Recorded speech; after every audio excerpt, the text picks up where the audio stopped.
నమస్తే అండి, welcome back to Shri అక్షయ పాత్ర యూట్యూబ్ ఛానల్.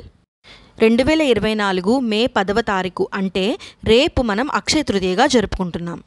అక్షయ తృతీయ సందర్భంగా అసలు అక్షయ తృతీయ అంటే ఏమిటో ఈరోజు వీడియోలో తెలుసుకుందాం. అలాగే అక్షయ తృతీయ గురించి ఎన్నో ఇంట్రెస్టింగ్ ఫ్యాక్ట్స్ని ఈరోజు వీడియోలో మనం తెలుసుకుందాం.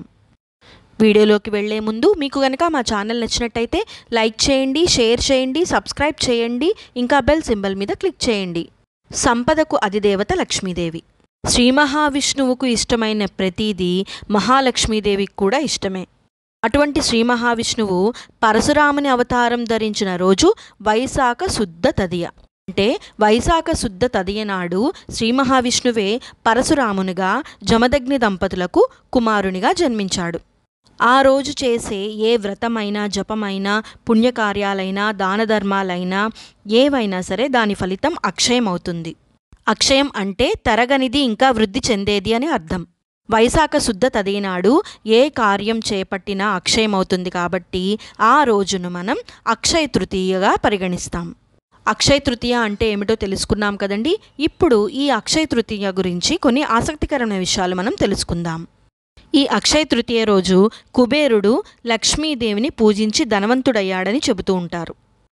అలాగే ఐశ్వర్యానికి రక్షకుడిగా కుబేరుడు నియమితుడవ్వడం కూడా ఈ రోజే. కృతయుగం ప్రారంభమైన రోజు కూడా అక్షయ తృతీయే అని విష్ణు పురాణం చెబుతోంది.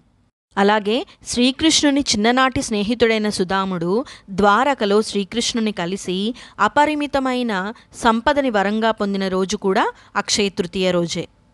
ఇంకా వ్యాస మహర్షి గణపతికి మహాభారతాన్ని చెప్పడం ప్రారంభించిన రోజు కూడా అక్షయ తృతీయే. ఈ పవిత్రమైన రోజునే గంగానది భూమిపైకి దిగిందని పురాణాలు చెబుతున్నాయి. కటిక దారిద్ర్యం అనుభవిస్తున్నటువంటి ఓ పేదరాలి ఇంటికి భిక్షకు వెళ్లిన జగద్గురువు ఆదిశంకరాచార్యుల వారు కనకదారా స్తోత్రం పఠించి ఆ ఇంటిని బంగారంతో నింపేసిన రోజు కూడా అక్షయ తృతీయే. ఈ అక్షయ తృతీయ వ్రతం గురించి సాక్షాత్ ఆ పరమేశ్వరుడే పార్వతీదేవికి చెప్పాడని మత్స్యపురాణం 65వ అధ్యాయంలో ఉంది. శ్రీకృష్ణుడు వస్త్రాపహరణం సమయంలో దుశ్శాసను నుండి ద్రౌపదిని రక్షించిన రోజు కూడా అక్షయ తృతీయే.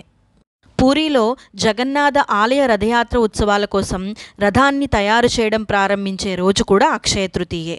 సింహాచలంలో అక్షయ తృతీయ నాడు ఈరోజు ప్రత్యేకమైన ఉత్సవాలను నిర్వహిస్తారు. ఈ ఆలయంలో ఏడాది పొడవునా నరసింహస్వామివారు గంధపు చెక్క లేపనంతో కప్పబడి ఉంటారు. అక్షయ తృతీయ ఒక్కరోజు మాత్రం స్వామివారికి పూసిన గంధపు పొరలను తొలగించి నిజరూప దర్శనం జరుగుతుంది. అలాగే ఉత్తరప్రదేశ్లో బృందావనంలోని ఉన్న బంకే బిహారీ ఆలయంలో కొలువైన శ్రీకృష్ణుని పాదాలు దర్శించుకునే అవకాశం కేవలం అక్షయ తృతీయ రోజు మాత్రమే దక్కుతుంది. అక్షయ తృతీయ నాడే పరశురాముడు జన్మించాడు కనుక ఈరోజు మనం పరశురామ జయంతిని కూడా జరుపుకుంటాం. శ్రీకృష్ణుడు ద్రౌపదికి అక్షయ పాత్రను ఇచ్చింది కూడా అక్షయ తృతీయ నాడే. చార్ధామ్ పుణ్యక్షేత్రం కూడా అక్షయ తృతీయ సందర్భంగా తెరవబడుతుంది. ఈ రోజు చేసే పుణ్యకార్యమైన, పాపమైన ఏదైనా వృద్ధి చెందుతుంది, అంటే అక్షయం అవుతుంది. అందుచేత అక్షయ తృతీయ నాడు దానాలు చేయడం ఎంతో మంచిదని పండితులు చెబుతూ ఉంటారు. ఈ రోజు చేసే ఏ కార్యక్రమం అయినా రెట్టింపు ఫలితాన్ని ఇస్తుంది కాబట్టి మనం ఎవరినీ ఈరోజు దూషించకూడదు.